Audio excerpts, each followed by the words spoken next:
Welcome to the Who's Left podcast, a show about Indiana politics, history, and culture from the unapologetic perspective of the Hoosier Left. My name is Scott Aaron Rogers, and I'm recording from Bloomington. I'm very excited to introduce today's guest. Not only is she the podcast's first statewide candidate, but a major party nominee for the state's highest office. Dr. Jennifer McCormick spent 10 years in the classroom and another 15 as a public school principal and superintendent. In 2016, Jennifer, a lifelong Republican, successfully ran for state superintendent of public instruction to play a pivotal role in shaping education policies and championing the needs of all Hoosier students and educators. Once in office, however, she clashed with members of her own party who had a different agenda for Indiana's schools. After her one term, the GOP legislature eliminated the position as an elected office and gave the governor power to appoint the state's top educator. Since then, Dr. McCormick has jumped ship to the Democratic side and will represent the party as their nominee for governor in this November's election. We'll talk about her time in the classroom, in administration, and in public office. I'll ask about her positions on reproductive freedom, woke culture, legal weed, the U.S.-Mexico border, China, policing, climate change, and the IEDC. We'll talk get out the vote strategy, and I'll press her about the party switch. But first, I need your help. Who's Left is dedicated to calling out Indiana lawmakers, their financial backers, and the networks of people actively working to make our lives worse. Those whose policies endanger children, those that sow grief in our homes and communities.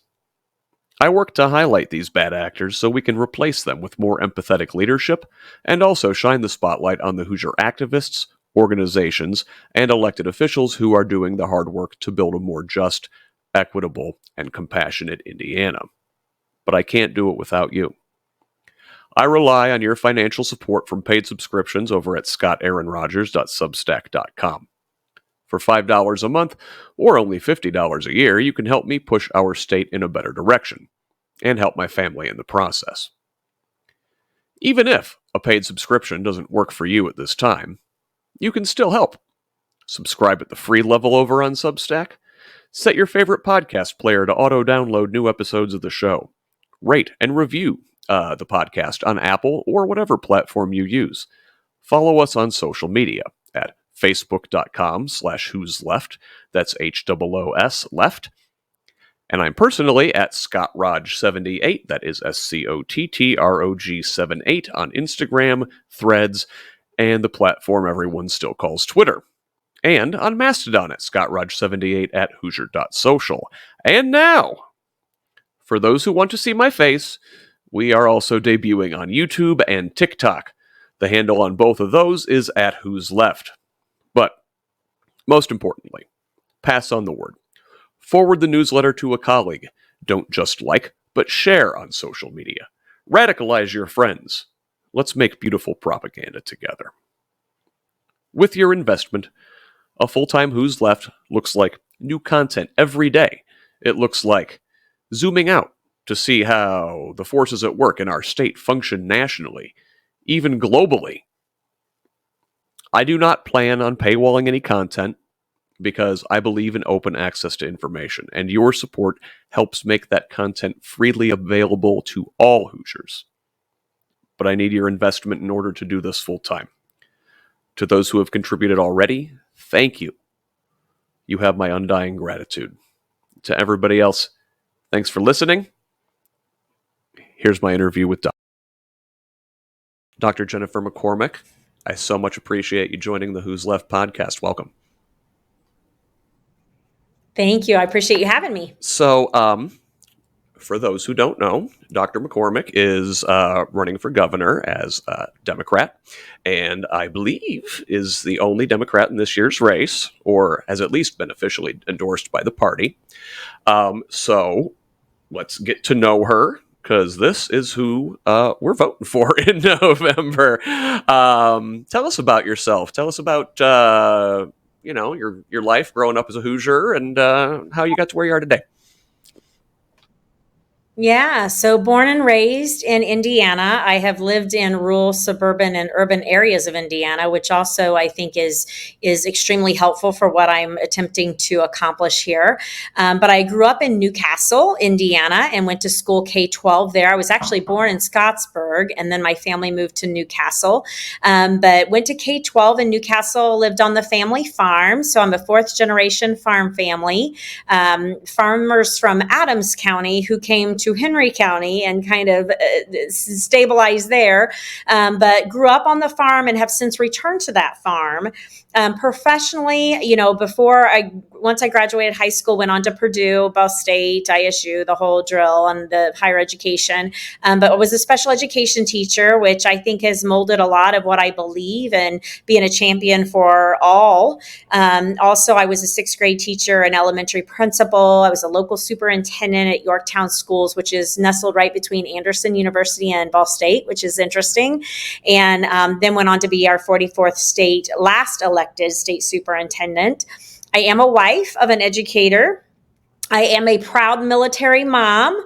I just have one child, and he just turned 26 this week. So that ages me a bit, but awfully proud of him. He's a great young man. And so I have two four-legged little guys at home that I'm also very proud of. But right now I'm serving as the chairman of a board for an architectural firm, Gibraltar Design, which we work with K-12 schools and higher ed. Fantastic. So in a nutshell, that's who I am.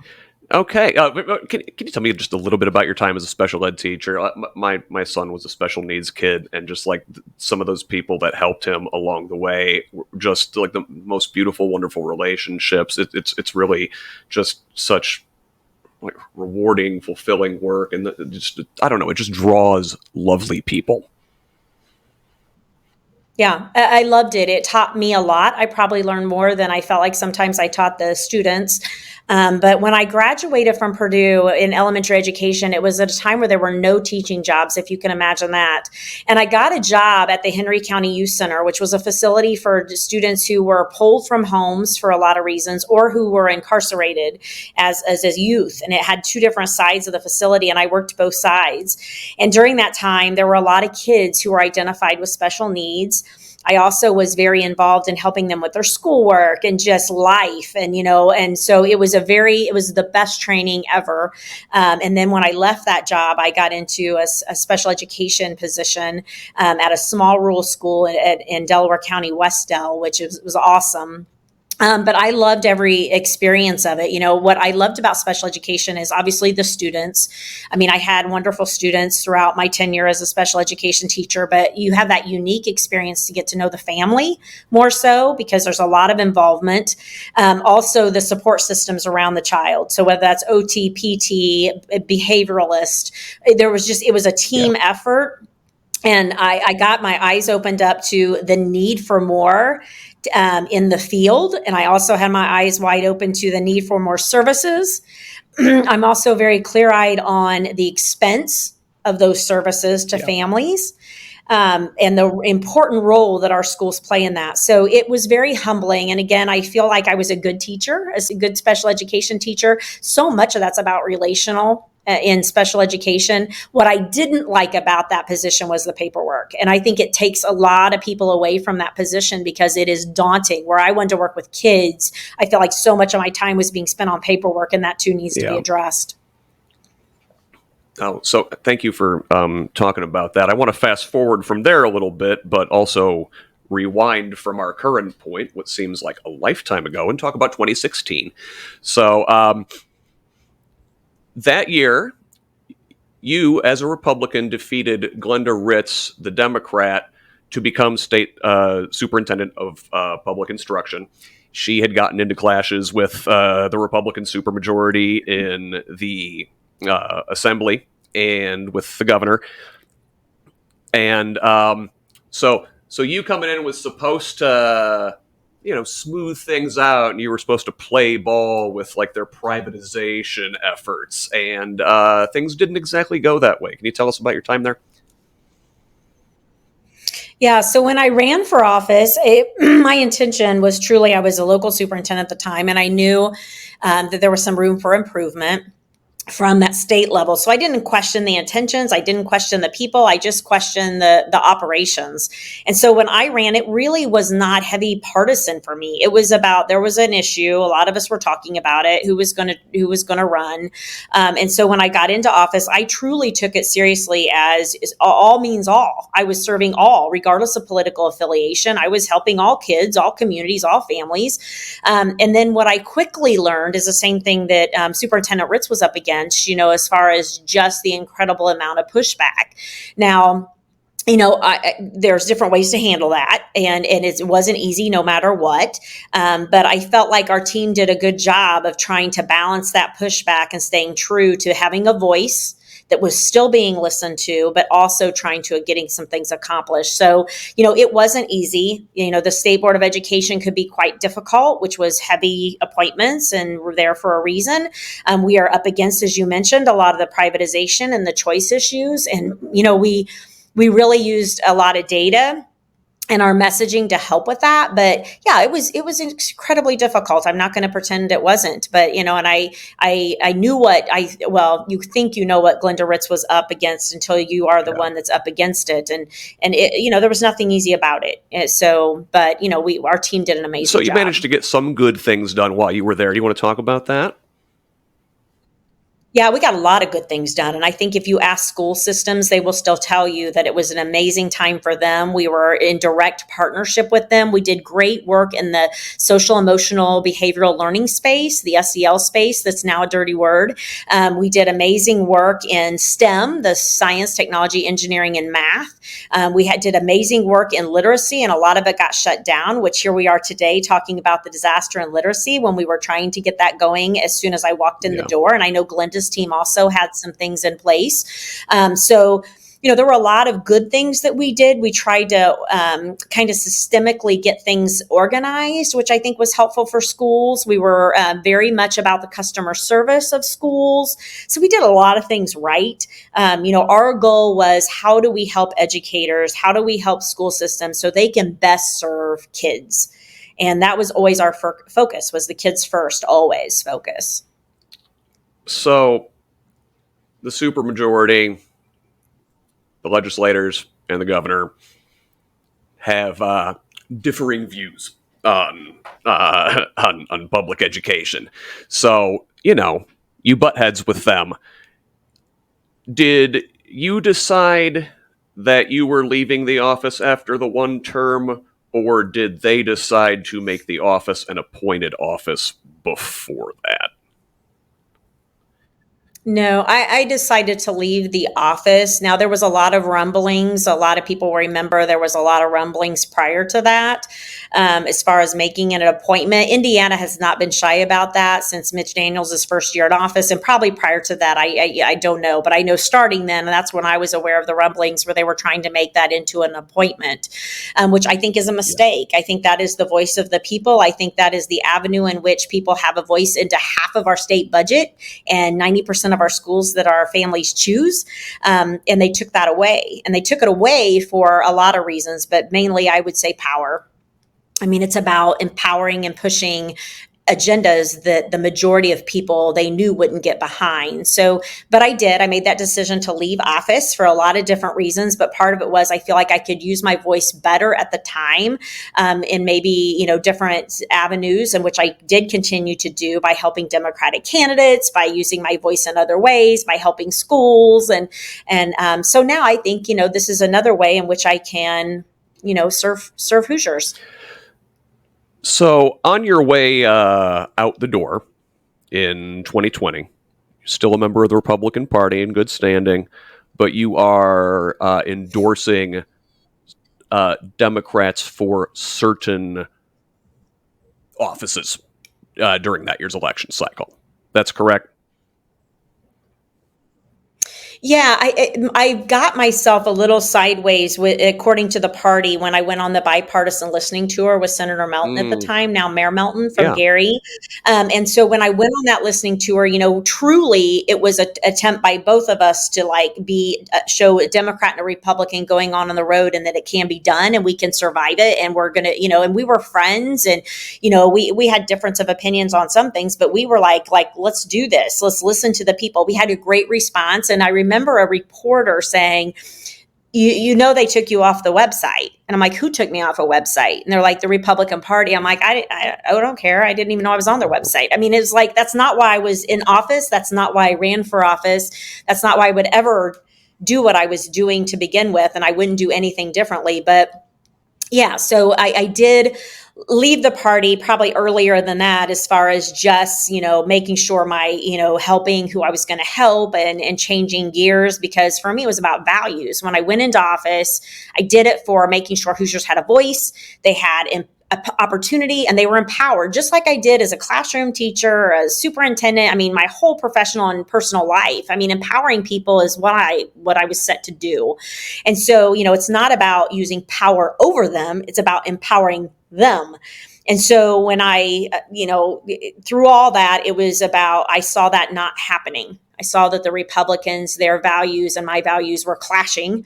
And I thought, I can't be a part of this. I also taught kids for 20 years that character mattered. And I saw a party getting behind a man who clearly didn't have character that was, or that had character that was concerning.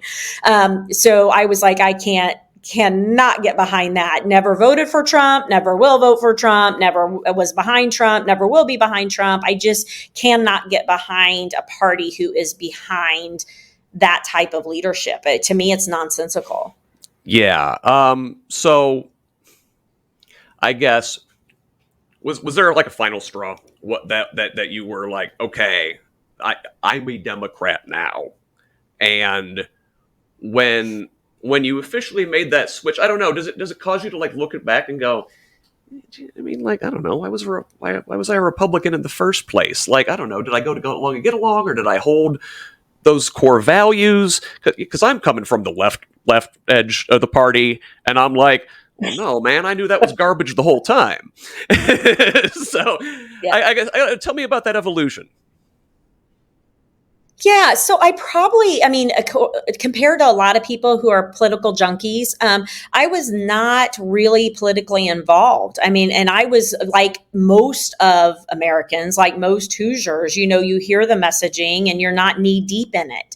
And so coming from a farm family, that we were pretty conservative, however, we were always accepting. And so I look back now, and now that I know the messaging that probably the Republican Party for decades is kind of hijacked as their own, but really I didn't see it reflected once I got there.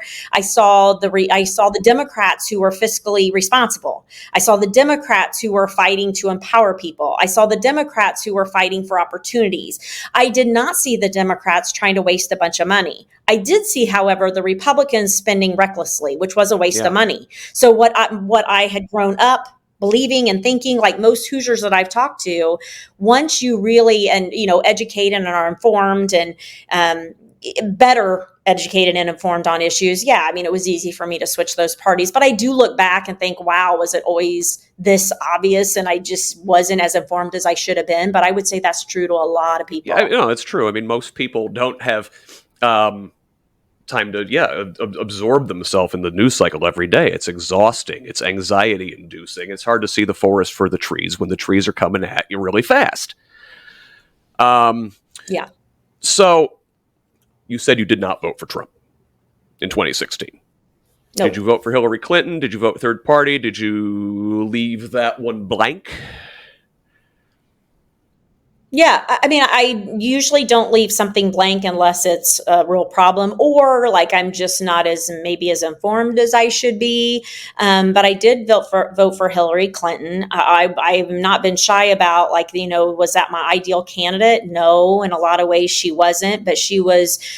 She had some good points of view with women's reproductive freedoms. I know she was a champion for kids and has been for a long time. She had some great, world foreign foreign policy experience. So, I did vote for Hillary Clinton, but also, I was looking at Trump, just the whole character of him. Yeah. And thinking, we didn't really know how exactly he was going to lead on that national stage because he hadn't been there yet. But just the character alone and all the baggage coming with him, I'm like, that can't be what represents the United States. I'm like, that just can't be. And obviously here we are again. But yeah, I have real concerns about going forward. Yeah, the man is a danger to the republic. But I can't. He's a danger to the world. I can't fault people too much. You have to give people grace who voted for him in 2016 before they saw what it would really look like. Like I said, I came from the left edge of the party. I was disappointed Hillary Clinton was the nominee. I was a Bernie Sanders guy. And I had that minute where I thought about Trump. It's like, oh, you know what, the hell with this thing. The game's rigged. We need to blow it all up. But I talk to people that I care about that would be harmed by those policies. And they're like, hey, I know you're disappointed, but this is really important to me. And I think it's important for people to see that. Donald Trump. Yeah, it's interesting because what I see sometimes is, on the Democratic Party, everybody wants the ideal candidate where you check 10 out of 10 boxes. And if you don't, it's like, I'm not sure, I'm not sure. Whereas a Republican will be like, you checked 5 of the 10. We want to win. We want that office for a lot of different reasons. You're our candidate. It is so different in that ownership of and I know why, but it goes back to, that winning mentality of to find that candidate that you check all those 10 boxes is really difficult to do, especially now where it's so divisive and extreme. And, people have their own strong opinions about a lot of things, which I think is good, but I think as a party, we're going to have to really do a deep dive into, you may not check all 10 boxes, you may check 8, but this person checks 0. Yeah. So the lack of, voting or involvement is not an option. Okay. Glad we're clear there. So I want to move on to this year's campaign. Stop, living in the past and talk about the now. So public education is your area of expertise. So, primary, secondary education, the grade schools, what is Indiana doing right and what are we doing wrong currently? So, we're doing some things that are right. We still have an emphasis on STEM, which is, I think, incredibly important. We are still at the local level. A lot of them are re-emphasizing the arts and the creative part of things, which I think is incredibly important. We're given the good fight against book banning, which I think is incredibly important. We are focusing on literacy, which is long overdue. And so there are some things going well. What's really a disaster and a crisis, and we all know what's coming, is we have seen K-12 as a snapshot in time from, K through 12. And that's a loose K because we don't require school till 7. So keep that in mind, but K through 12. So if you really look at what we need to do, this is systemically, we need to worry about birth through 3, because there's a whole lot of fundamental things in expressive and receptive language that feed right into what we're trying to accomplish, but never has a conversation. That means universal childcare that's affordable and accessible, that is of quality. That means universal pre-K. That means a solid K-12 education that is funded adequately. And let's talk about the COVID impact. The same old funding, the little bit of percentage funding on top of that, we're going to have a generation of COVID impact that is not good. And what's coming behind it is not good. And so we need to have an honest conversation about that, but then also post-high school. So seeing it as a system, Indiana has gotten that wrong. And my opinion on that is other states are doing it right, but we want to do it on the cheap and we want to skip steps. So if someone says, in order to do it right, this is going to be expensive and it's going to take, 7, 8 steps. And we're like, well, we'll do it for half. And we'll do it in 3 steps. It's like they're playing Name That Tune. It's like, it doesn't work that way. Like, you're going to have to see it as an investment versus an expense. And that is where Indiana's not getting it right, which I will get right once I win. You talked about that, an investment, right? And as we're not investing properly in our education at the K-12 or at the post-secondary level, so we're experiencing this brain drain. The best and the brightest of Indiana are leaving because we're not investing in the future. Like, how do we reverse that? Yeah, and that's not easy, right? But a lot of it is our young people are watching policies that are attacking women, that are attacking LGBTQ, that are attacking, what books we read. I mean, they're attacking our water, taking our water. Young people are watching that, and they are way smarter than a lot of us in the fact that they're like, we want inclusivity. We want protection of our environment. We want to read the literature that's going to make us better. We want our LGBTQ family and friends to feel protected and respected. They are so passionate, and they're so hopeful, but they're very clear-eyed on what they want. And then you've got Indiana producing these policies that are counter to that. Yeah. And that means they have options. They can leave Indiana. So we've got to figure out how to make sure that we're fighting against those policies, but we have a governor who's using that flat platform to do so. And how do we do it? It's boards, it's commissions, it's the courts, it's the agencies, it's the platform to empower down ballot. I mean, it is a powerful platform. And that doesn't mean I want to be like all powerful. It's just the platform in itself, the authority behind that would lend itself to such a hopeful promise for those young people that we've got to get it. Yeah. Turns out, the best and the brightest in our state don't want to live in Gilead. You've said that reproductive freedom would be your first priority in office. Now, given that the state currently has a near total extreme abortion ban, how do you plan as governor to claw back some of that bodily autonomy for the women in the state? Yeah, and you know this, Scott, they're coming after IVF. They're going to come after birth control. They're not going to stop. They're not going to stop. And so as a governor, first of all, vetoing, which I understand the vetoing powers are a joke here in Indiana for the governor. Let's just be real about it. However, sending the message of the veto is powerful. Also, with the courts being up, you've got the 3, and then you've got the governor who appoints. I'm like, that is a game changer. That is a game changer. Also, you have state agencies, you have state boards and commissions. For instance, the boards that, our current AG is putting our healthcare practitioners and physicians up against and threatening their license. That board is heavily appointed by the governor.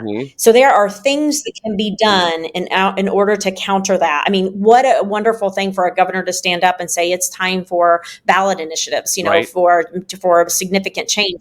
They don't want that because they know that the majority of Hoosiers will mirror Kansas and, other places, Ohio, that have been successful. They don't want that. They don't want us to have a voice. And it is time a governor stand up and say, let's go.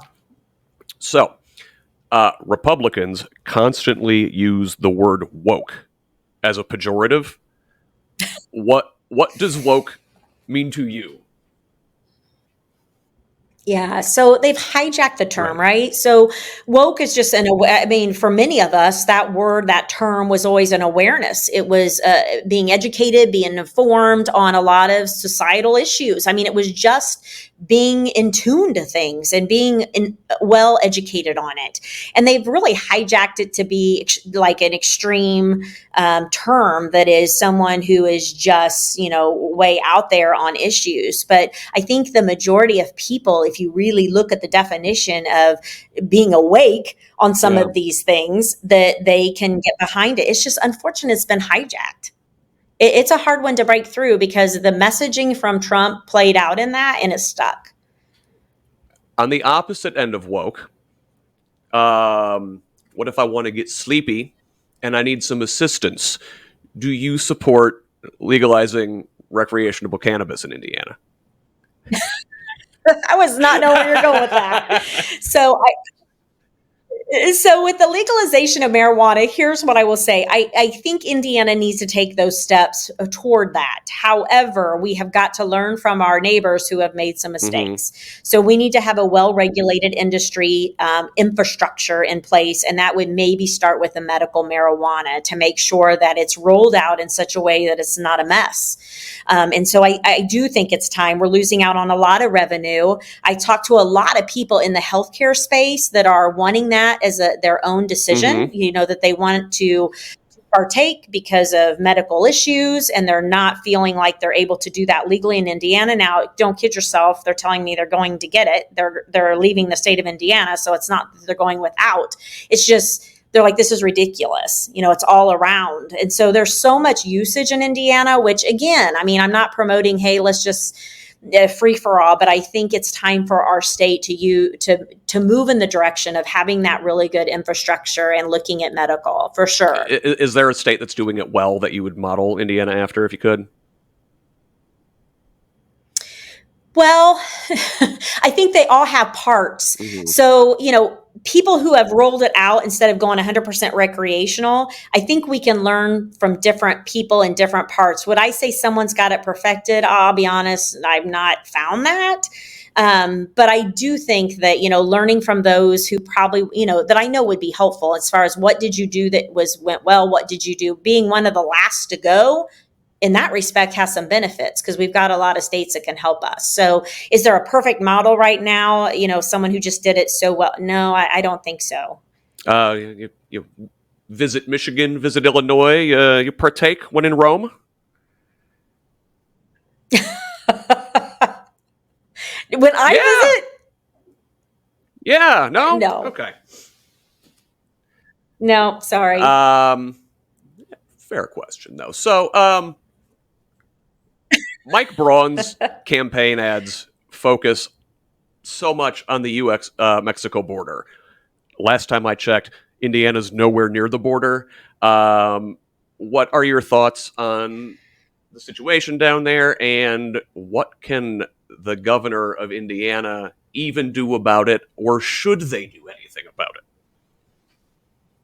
And it's interesting because people have said, what does that have to do with that job, that particular responsibility of the job? Well, I think it's a stretch what they're trying to do. Obviously, we all know what they're doing. What I will say is whomever gets elected as the president, obviously the governor of Indiana is responsible to make sure that we're taking care of Indiana and doing everything with the federal level, regardless of who it is, to do what's right for Indiana and push back when it's not right. Also, you have the governor that sent the National Guard down to be part of this hot mess. And so that plays into we're in this whether we want to be or not.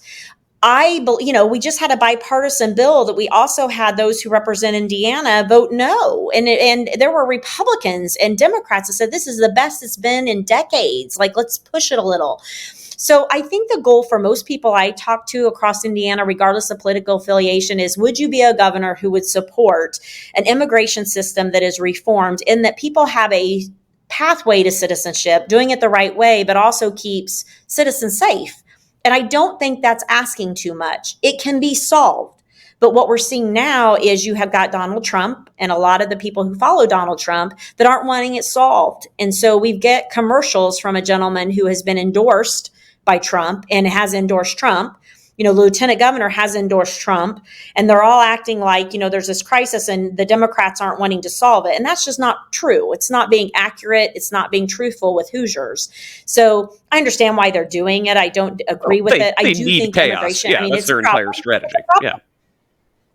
Yeah, I mean, it needs solved, but it can be solved if people are willing to do it in a bipartisan fashion. Okay, so we're coming up on time, and if you got to run, I understand. If I could keep you for an extra 5 to 10 minutes, I'd do that. I just want to know if I can. Yeah, you're good. Okay, great. Thank you. I appreciate it. Yeah, you're fine. Along those same lines, with the border and that having anything to do with Indiana, a lot of the candidates are also taking strong stances against China as a major plank in their platform. That's foreign policy. Is that something even in the governor's purview, or is this just like old school McCarthy era red baiting? Like, do you have a foreign policy plank in your platform for Governor Indiana?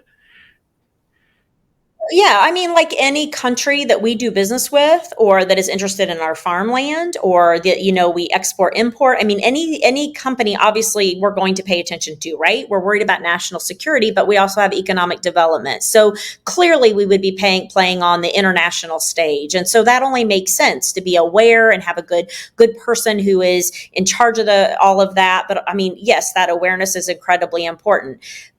And so, yes, that has to be a piece of it. What I'm not hearing from Hoosiers is a big conversation about China right now. They're like, I can't afford housing.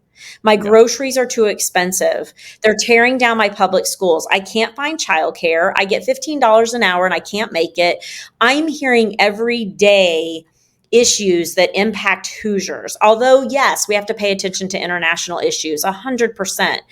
What Hoosiers are wanting from a governor is fix childcare. Yeah. Fix housing, fix gun violence. That's what I'm hearing about. Another one of the big talking points on that side of the aisle is police. Police. We need more police. Given that violent and property crime are at like 50-year lows, do we really need more police? Or are we better reimagining policing, maybe taking some things off of their plate, let them deal with the bad guy stuff, and maybe let somebody else deal with the domestic calls or something? Perhaps addressing the root causes of criminal behavior. What say you? Yeah, and I think you hit it there on your last statement. Part of this is we're so reactive, and I support public servants, and I think most Hoosiers do. We want to keep our police and our sheriff, law enforcement safe, but we also want them to be, their actions to be held accountable and their behaviors to be held accountable as well. So I think there's that I don't think that's anything new to a lot of Hoosiers. But what I will say is the root causes to our increase of gun violence, and especially amongst teens, can't be ignored. So we've got so many guns on the street. Mm-hmm. We are a state that'll push back against sensible gun violence prevention measures. I mean, we just keep pushing back, and that's not sustainable.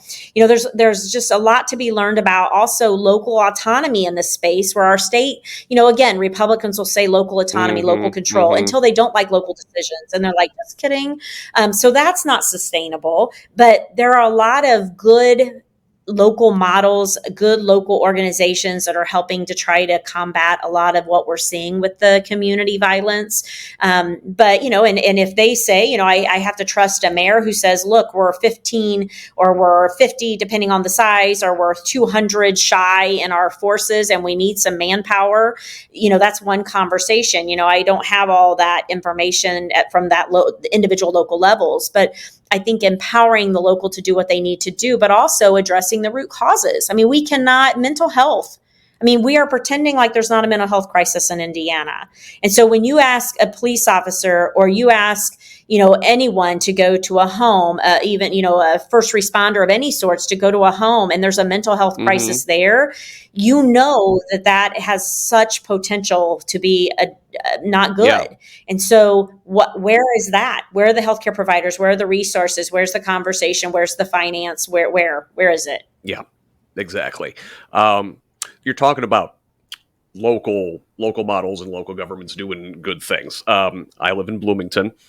Our local government is doing their best as they can on a local level to mitigate climate change. So, first of all, is climate change real and man-made? And then, yes. How should Indiana be mitigating its effects? Like, what are we going to do when it's 125 degrees in the summer and the corn doesn't grow anymore? Yeah. So interestingly, Indiana is there is a U.S. climate alliance that is bipartisan with governors, and Indiana is not a member. So I think recognizing not just the local, but also our international, our world role that we play as Indiana in being part of the solutions and making sure we're learning from our partners and our neighbors and making sure that we have a shared commitment to we've got to do things differently and we've got to put the resources in it that are necessary. necessary, and we need to look at economic differently. So we're not having environmental blackmail at the cost of economic development. Our LEAP district is a perfect example.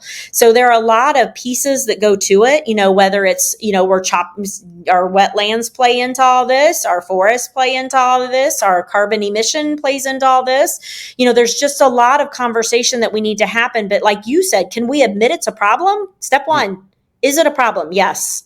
Two, can we play a role in that is necessary? And I would say yes. But you have to have a commitment, and you also then have to have just an amazing team that would look at that environmental piece differently. For one, Indiana needs to have a water management program and a plan. We don't even have that in place. So there are just some very, I say simplistic, some very low-hanging fruit pieces that would have big impact, but it's a willingness to acknowledge there's a problem and acknowledge that we have to take responsibility as a state in that problem. So it's a long answer to yes, there's a problem, and yes, I will work to solve it. You sort of walked into what I was getting at next, and when you mentioned the LEAP project and the tentative plan to pipe millions of gallons of water from the Wabash River aquifers down to Boone County for a potential semiconductor manufacturer. Do you support that plan? And then that was the IEDC's purview, the whole LEAP district in general.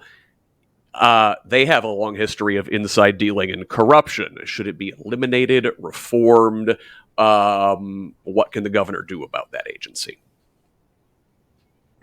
Yeah, so first of all, I think any government agency or tentacles of it should operate in transparency with accountability. It's our tax dollars. It's our state. We've got one, once you do away with wetlands, there's no take backs. I mean, there's just not. And so what is the role in government in that? Holding them accountable is huge.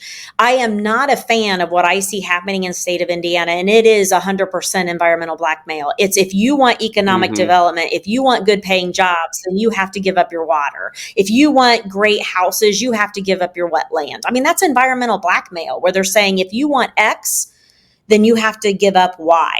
And there's a fine line of, yes, we want economic development, but do we really have to go to the measures that they're going through? We only have 85% of our wetlands are gone for this namesake of economic development. The LEAP issue or the LEAP district issues and the innovation districts that are tied to that whole thing needs to be revisited. It's obviously a lot of people have called for a pause on it, and for the right reasons. We're not even sure if the information we got is accurate. We're not even sure that the testing that was displayed is real, is accurate. So there's a lot to that obviously the whole IEDC needs to be held accountable. That needs to be revisited, need to be looked at. But there's a whole lot of that going on that I think that they were just given so much autonomy with so little accountability that's not good governance. Like, we deserve better than that. It's our money.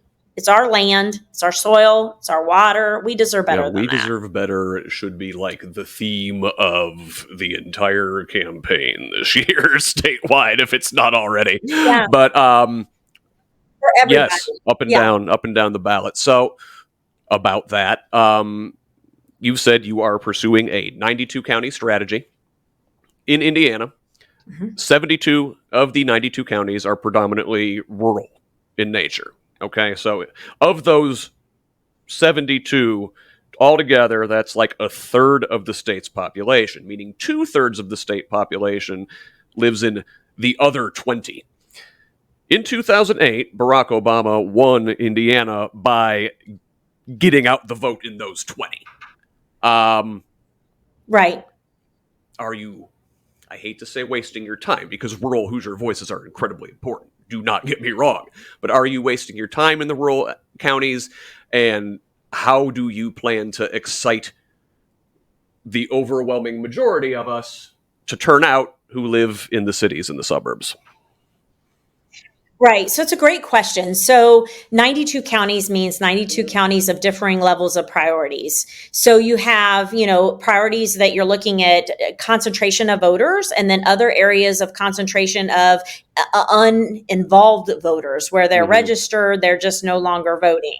And so we have all that data, we'll have it a targeted approach, but yet here's what I'm also learning. You look at the LEAP district and the 20 areas that have already done a resolution, the towns and the cities and the county boards that have done resolutions saying pump the brakes on that. We have a lot of problems with this. Many of them are rural, which we can't ignore their voices. You've got great volunteers in those areas. You've got great mobilizers in those areas. So it's not that I'm going to spend, 4 out of my 5 days sitting in an area that is very low turnout or heavy Republican, but making sure that they are involved in the campaign, making sure they're heard during the campaign.